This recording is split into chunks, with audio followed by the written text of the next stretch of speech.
Hi friends, நம்ம ஈராட் மூவிஸ்ல தெலுங்கு படமான குண்டூர்காரன் எப்படி இருக்குன்னு பார்ப்போம். 14 வருஷம் கழிச்சு இயக்குனர் திருவிக்ரமும் சூப்பர் ஸ்டார் மகேஷ் பாபுவும் இந்த ஆக்ஷன் பேக்ட் எமோஷனல் டிராமாவுக்காக சேர்ந்திருக்காங்க. இதை பத்தி மேல தெரிஞ்சுக்கிறதுக்கு முன்ன நம்ம ஈராட் மூவிஸ்ல வாரம் வெளியாகிற எல்லா மொழி படங்களோட விமர்சனத்தையும் சில படங்களோட முழு கதையும் பார்க்கறதுக்கு நீங்க மறக்காம அந்த சப்ஸ்கிரைப் பட்டனை கிளிக் பண்ணி என்கரேஜ் பண்ணுங்க. இப்போ இதோட கதையை சுருக்கமா பார்ப்போம். குண்டூர்ல இருக்கிற 2 பெரிய குண்டர்களால ராயல் சத்தியம் மிளகா குடோனுக்கு தீ வைக்கப்படுது. அந்த அமளியில சத்தியமோட பிரதரன்ல ஒரு ரவுடியை கொலை பண்ணிட்டு அந்த கொலைப்பழியை தான் ஏத்துக்கிட்டு ராயல் சத்தியம் ஜெயிலுக்கு போறாரு. சில காரணங்களுக்காக அவர் மனைவி வசுந்தரா 10 வயசாகி இருக்கிற மகன் ரமணா விட்டுட்டு ஹைதராபாத்ல இருக்கிற தன் அப்பா வீட்டுக்கு போயிடுறாங்க. ரமணா குண்டூர்ல அவரோட அப்பா வழி குடும்பத்தோட வளர்றான். வசுந்தரா இன்னொரு கல்யாணம் பண்ணிட்டு அப்பா வெங்கட் சுவாமியின் விருப்பத்தினால அரசியல நுழைஞ்சு கடைசியில சட்ட அமைச்சராறாங்க. வருஷம் போகுது. அப்பா மாதிரியே மிளகா வியாபாரத்துல இருக்கிறான் ரமணா. அதே சமயம் அவனோட அடாதடினால ரவுடி ரமணானும் குண்டூர் காரம்னும் பெயர் எடுத்திருக்கான். அவன் அப்பா சத்தியம் தண்டனை அனுபவிச்சுட்டு வெளி உலகத்தோட குறைந்தபட்ச தொடர்போட அறைக்குள்ளி அடைப்பட்டிருக்காரு. இப்படி இருக்க ரமணோட தாத்தா 2வது கல்யாணத்து மூலமா இருக்கிற வசுந்தராவோட மகனை அவளுக்கு அடுத்த அரசியல் வாரிசாக்கவும் அதே சமயத்துல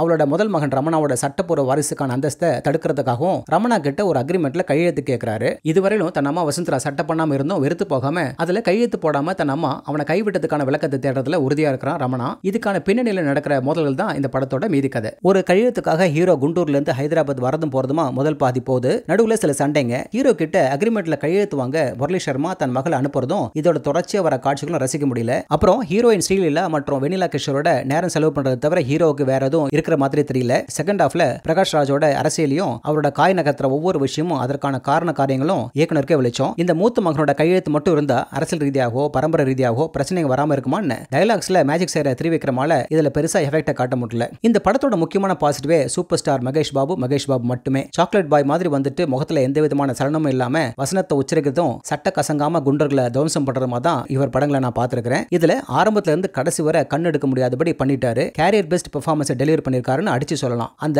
குண்டூர் பேச்சு வழக்காகட்டும், நக்கலா குத்துறதாகட்டும், தூள் பறக்கிற சண்டையாகட்டும், எனர்ஜி கொப்பளிக்கிற டான்ஸ் மூமெண்ட்ஸ் ஆகட்டும், ஒரு ரகட்ல கூட மிக முக்கியமா நடிச்சிருக்காரு. தெலுங்கு தெரியாதவங்களும் படம் முழுக்க உட்கார்ந்தாங்கன்னா பாருங்க. ஒவ்வொரு ஃப்ரேமும் அட்டகாசம். எல்லா கேரக்டருங்க கிட்டையும் அவர் செய்யற அந்த நக்கல் நையாண்டியும் வெனிலா கிஷோரோட அந்த மெல்லிதான காமெடியும் ஸ்ரீலீலாவை பிரபுதேவா டூப்பான்னு கேட்டுட்டு இவரும் கூட ஆடினது சரி குத்து. இவருக்கு தாத்தா வர பிரகாஷ் ராஜும் சும்மா சொல்லக்கூடாது. அரசியல்வாதியா அடுத்த வயசான ஆளா செம்மையா நடிச்சிருக்காரு. 2 பேரோட கெமிஸ்ட்ரியும் படத்துக்கு நல்ல ஒரு டைமென்ஷனை கொடுக்குது. இம்ப்ரெசிவான சினிமாட்டோகிராஃபி. தமிழோட பாடல்ல ராஜமன்றி சரியான குத்து. பின்னணி இசையும் தெரிக்க விட்டுருக்காரு. ஆனா சில இடங்கள்ல கனெக்ட் ஆகாத மாதிரி இருக்கு. ஸ்டென்ட் கொரியோகிராஃபி சிறப்பா இருந்தாலும் அவர் ரசிகர்களுக்கு திருப்திகரமா இருக்காதுன்னு சொல்லலாம். எல்லாம் பாதியில முடிகிற மாதிரி இருக்கு. இதுக்கு மேல வேற என்ன வேணும்னு கேட்டீங்கன்னா கதை தாங்க. சூப்பர் நடிப்பு, ஆக்ஷன், கிளாமர், மியூசிக், வசனம்னு ஒவ்வொரு ஃப்ரேமும் மாசா இருந்தாலும் கதைன்னு பார்த்தீங்கன்னா அதே ஜாதி பிரச்சனை. அடுத்து அம்மா பாசத்துக்கு பையன் ஏங்குறதும், அம்மா பாசத்தை காமிக்காம 25 வருஷமா இருக்கிறது புதுசா இருந்தாலும் அத்தனை வருஷமா பையனை என்னன்னு கேட்டுக்காம பார்க்கவும் மாட்டாங்க. கடைசியில உண்மை தெரிஞ்ச உடனே எதுவும் நடக்காத மாதிரி 25 வருஷம் கழிச்சு சேருவாங்க. அவருக்கு புருஷனா வரவரும் பாவம். பைக்கும் கிராமபோனும் அப்படியே விட்டுருவாங்க.